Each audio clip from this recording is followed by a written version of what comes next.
प्रदेश में क्यों हो रहे हैं दवाओं के सैंपल फेल?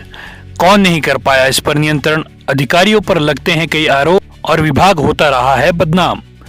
अक्सर हिमाचल में हम दवाओं के सैंपल फेल होने की खबरें सुन रहे हैं, जो हैरानी से ज्यादा भयावह भी है, क्योंकि इसका सीधा फर्क हमारे स्वास्थ्य पर ही पड़ रहा है।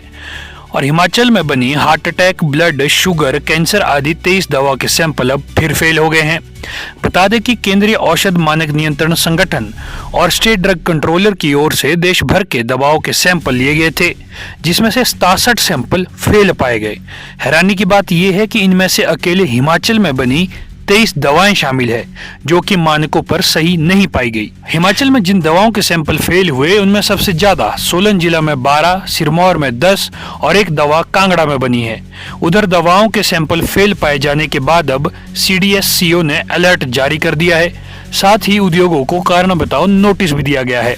और ये कोई नई बात नहीं है, अक्सर प्रदेश में दवाओं के सैंपल फेल हो रहे हैं और कार्रवाई क्या हो रही है कौन जाने। ये सरकार पर भी बड़ा सवाल है कि बार बार इस तरह के मामले सामने आ रहे हैं तो क्यों इसे कंट्रोल नहीं कर पा रहे हैं, और उन्हें कौन शय दे रहा है जिससे कि बार बार फार्मा कंपनी नकली दवाएं बनाने से पीछे नहीं हट रही।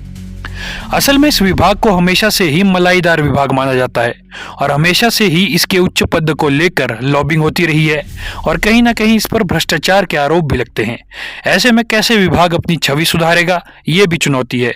तो आप खुद समझ सकते हैं कि किस स्तर पर भ्रष्टाचार यहाँ पर होता होगा और क्यों यहाँ आने के लिए पदों को लेकर लॉबिंग होती होगी। और इस तरह के मामले हमेशा सामने आते रहे हैं, जिससे विभाग पूरी तरह बदनाम भी हो गया है।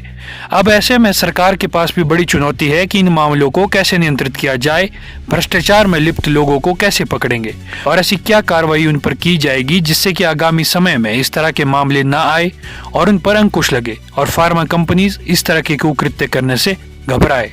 खबर नाउ के लिए कमल ठाकुर की रिपोर्ट।